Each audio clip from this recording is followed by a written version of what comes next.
Hey, great to have you here. So today I'll be reviewing the recently kind of released Bakugo figure. I believe he came out earlier this year. I wound up picking him up fairly recently though when he was a little bit discounted. I've been kind of getting into My Hero Academia overall. I'm a couple seasons in and I've watched one of the movies. Definitely a franchise I want to dig more into. I know the Deku figure I believe is currently sold out, but I think he's going to be re-released later this year. But I saw this Bakugo figure and I figured let's definitely pick him up, add him to the collection. And I figured why not do a review on him as well here. So we'll just take a look at this guy. I have already taken him out of the box and put him together kind of how I have him on my shelf. But we're going to take a look at all the accessories, all the articulation, and just give it overall thoughts on this figure as a whole. So as mentioned, I've gotten into My Hero Academia lately. So for those out there that are into the anime, let me know, is this a figure you're interested in? Or where's My Hero Academia kind of on your overall thoughts as far as an anime ranking and how that goes? So yeah, overall, there's going to be three things we're going to take a look at here: the aesthetic, the accessories, and the articulation. So we'll start off with the aesthetic here, and we're kind of just going to look at what he has overall as far as how I have him set up here.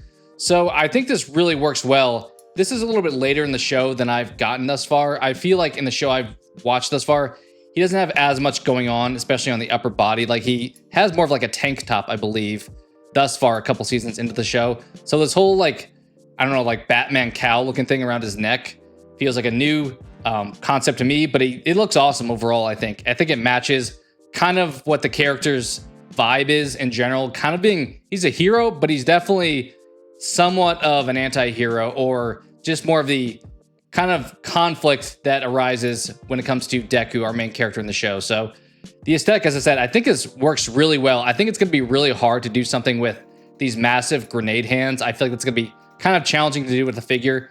Overall, I think they managed to do a decent job. I don't have the, I think the Revoltech is the other version of this guy that looks like more what he looks like earlier in the show. I've heard decent things about that one, but I just picked up this guy.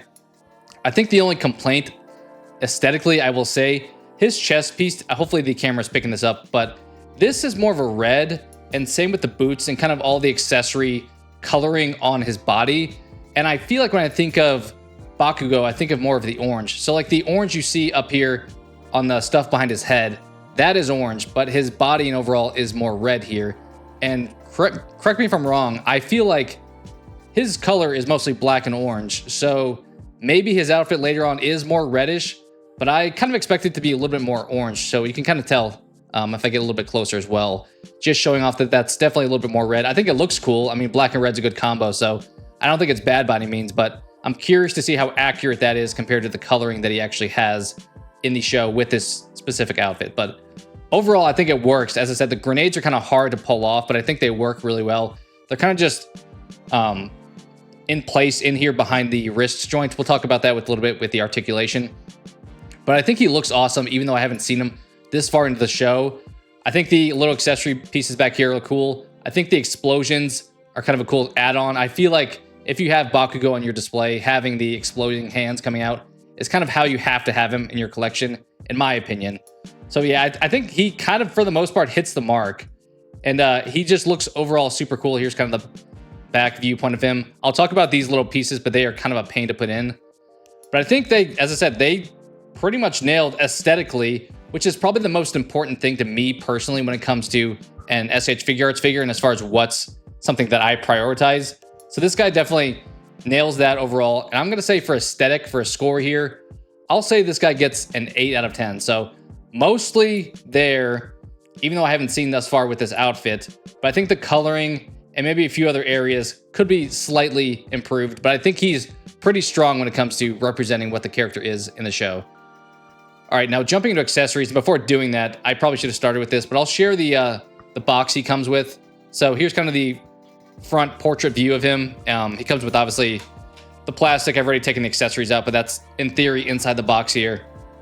Decent shot of him in the front here. That's pretty much how I have him posed on my shelf. So fitting photo there on the side here. A little bit zoomed in, but just another angle of him being more serious. Then on the back side here, just a few more shots as well. Kind of your standard SH Figuarts photos on each of these, just showing the different headpieces there as well. So nothing super crazy with the box, but pretty much typically what you'd expect with an SH Figuarts. So now let's take a look at accessories. So on him, I've changed out some things, obviously. So on him, we have the hands, and these have those little pegs in them where the like little extra piece sticks into the blast attack. And so as far as hands go, these are a couple of the hands. And then on top of that, I'll just set him down probably here. On top of that, he comes with 2 fists. Actually, let me grab the box. It's probably easier to see it off my desk background. We have the 2 fist hands that he comes with. We have 2 grapple hands. These are kind of what you'd expect with your, I mean, pretty much standard like fighting pose hands. See if I can get to the focus a little bit. And then a little bit more wide open hands. So these are very similar to the ones that are on him with the pegs. They just don't have that little peg piece in the hand. So overall, 4 hand options available. I think that's pretty good. I don't know really if there's much else that you really could have asked for. Then when it comes to the faces, I probably should take the head off for this guy. I took his hair off there. The one thing I will say, QC is always kind of an issue with SH Figuarts, especially paint for me personally. The only paint defect I really noticed on this guy, which it's not the worst, but it's definitely on the face. So that's kind of one of the main spots. You can see, especially from this angle, he has like a little bit of a red paint on like his inner cheek there. So I'm sure I could probably get that off if I really tried, but unfortunately this is the face I like the most and it has that included on there. So definitely something to be aware of. Not the biggest deal. I think on the face, it's kind of unfortunate, but somewhat of the positive is you can't overly see his face when he is tucked in that jacket where his neck is kind of blocking. So it's mostly covered, but I really wish we didn't have as many paint defects as we do typically get. So other face options. So just a standard stern face here. Just him looking very serious. I like this one. It's very similar to what I have on him, except without like the eyes that are like bloodshot almost, or like with the veins in them. So this is probably the second best one in my opinion. Then we have the teeth gritting one. So very almost like a Vegeta face where it's just like kind of smug. Try to set these available for you guys to see. And then what also comes in here, a just stern face, but without the mask on it. So in addition to that, I believe this extra hairpiece is included because it's meant for the non-mask head. It doesn't have the little spots in the back where you plug in the extra accessories. So get another hairpiece to include with him that as I said, I believe goes with that faceplate.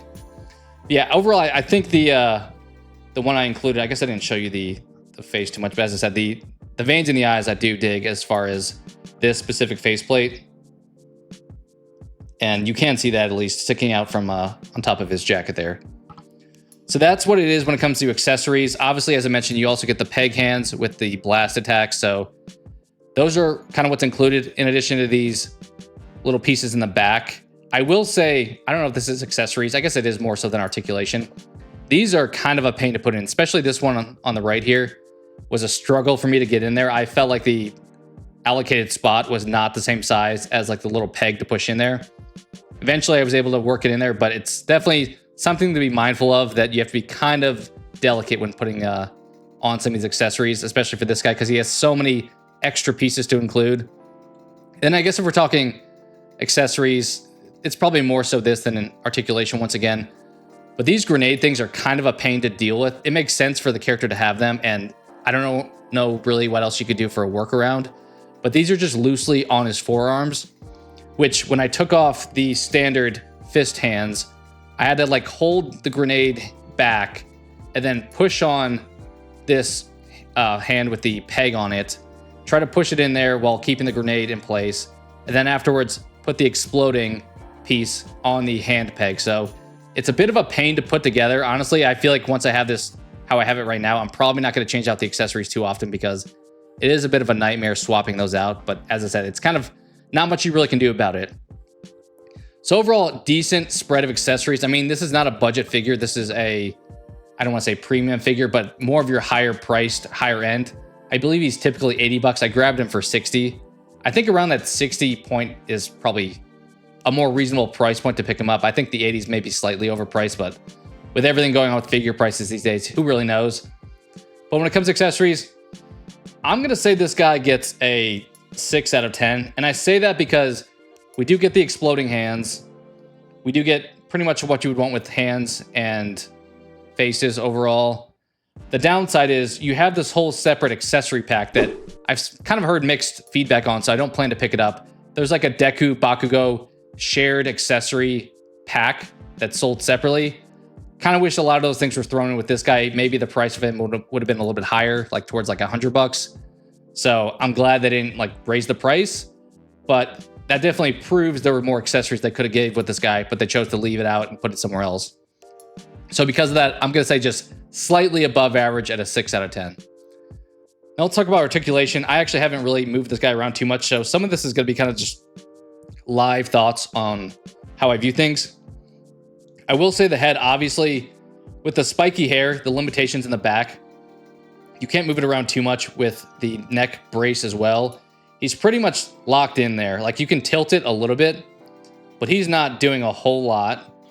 And as mentioned, he kind of has that covered. I'm assuming that is what it looks like in the show. Like, I assume he has most of his mouth kind of covered in the show like this, but I kind of wish you saw his face a little bit better.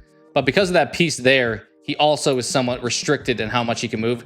This piece does have some give to it, so you can move it around. It's not attached to the chest or anything, but it definitely restricts a lot of movement, especially like if you're trying to push his head back, the hair catches there as well. So when it comes to neck articulation and head stuff, he doesn't really have a whole lot going on there. Shoulders seem pretty solid overall. I mean, we can move him around like pretty fluidly up and down. And then obviously I have him like a 90-degree angle there with the elbow, and this one's more straight. So decent job there.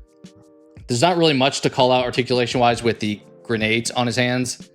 Once you get the grenades pushed back far enough, the wrists do move around quite a bit, but when you're first kind of playing around with it, the fingers get kind of caught on the grenade unless you, as I said, push the grenade back a little bit further. Then it allows for that hand really to like extend out a little bit further. So overall, not bad there though, considering the limitations that this character model is just going to have in general. Then when it comes to the chest, I haven't played around with this too much. Let's take a look. Decent backwards bend, I'll say. Forward, not too bad as well. I feel like you probably use more of the waist than the chest to lean forward, which makes sense. There's a little bit of gapping, obviously, but that's going to happen with pretty much any of these. And I feel like the aesthetic doesn't get too compromised when you bend him around too much. You still have like the X on his chest pretty defined there. This floating piece is a little strange, I will say, with like the grenades. I'm sure it makes sense to be there for some reason, but it feels like, I don't know why this wasn't more fixed. I guess by having it loose, it allows that articulation to be a little bit like more fluid and a little bit better. Let's take a look at the hip range here. It's a little stuck here at the top. So it doesn't go like a full splits, I'll say. It gets kind of stuck there for me. Maybe I could push it a little further, but I don't want to like snap it off. It does feel like it starts to give resistance right there. Not bad though. I don't know if I'm not really normally putting these guys in like super insane splits anyway. Knee articulation, that looks a little like goofy. So I think giving it an 8 aesthetically over a 9 makes sense because there's like a hole there when you do that. I don't really get the point of having that not just like a closed plastic piece. Let me know in the comments if you know like the rationale behind that. But it does kind of have these like knee pads that don't get compromised, although it's a little bit weird that the knee is like up on the thigh when you do that, because right here it looks like that could be a knee pad, but then once you do that, it's now like a thigh piece. But it's kind of a good workaround to not have to deal with this as far as bending. So not the cleanest looking knee, but I think it does the job for the most part. Not really much in the shin. I mean, you can kind of twist these boots around, but there's not really much rotation. And then the ankles, they're a little bit more restricted than I would have liked as well. Like, this is pretty much the range I'm getting. Normally on like a lot of like, I'm thinking of like the superhero Gohan figure, you can like bend the ankles so he can have like a pretty wide stance. But here it does feel like we're kind of restricting movement. Decent movement like side to side, I'll say. But as far as a tilt, it's a little bit limiting. Toe hinge, I mean, not the worst. It looks a little bit blocky down here, I will say. I'm not like overly snob when it comes to that though, because I'm not really looking at the foot if I'm using that to allow him to stand a little bit better. But it's not the cleanest looking, I will say. But mostly does the job. So for articulation for this guy, I realize there are limitations just as far as the character design. So you're going to have some issues to work around. That's just how some of these unique designs go. I will say maybe because some of the limitations when it comes to like doing the splits fully, the knee being a little bit gappy, the ankles, the neck piece especially being kind of a challenge, but that may be mostly due to design. And then the grenades presenting kind of a problem when it comes to like doing too much without pieces falling off and so forth. I'll probably give the articulation for this guy like a 6 out of 10. It's not bad by any means, but it's definitely not like top tier. It's not as good as somebody like Tanjiro, for example. So a little bit of a letdown there, but I think for the most part, you'll be satisfied. For an overall score for this guy, as I mentioned at the beginning, aesthetic is kind of like the big thing for me, and I do think we really knock it out of the park with that. Other things, when it comes to accessories, articulation, a little bit lacking, but for the most part, since I don't need to have every accessory, for the most part, when I put these guys on the shelf, I don't swap things out too frequently. I probably should more often than I do. But I think this look I have him in now is pretty much all I really need. So overall for a score, I'm going to give this guy a 7 out of 10. He does a lot of things really well, especially just the look of him. He looks like the character as far as I can tell from the show. And yeah, that's really the big point for me. You have kind of the fun explosion things. You have the grenades really highlighting. They're a little bit wonky in how they fit on him. So not perfect by any means, but I think a strong 7 out of 10 is probably a fair score here. Yeah, that's just overall my thoughts with this one. So let me know your thoughts. Did you pick up this Bakugo? What are your thoughts on any of the details I shared with regards to any of the aspects of him today? Just talk all things Bakugo, My Hero Academia, SH Figuarts down in the comments below. Thank you so much for watching, and I hope to talk to you again soon.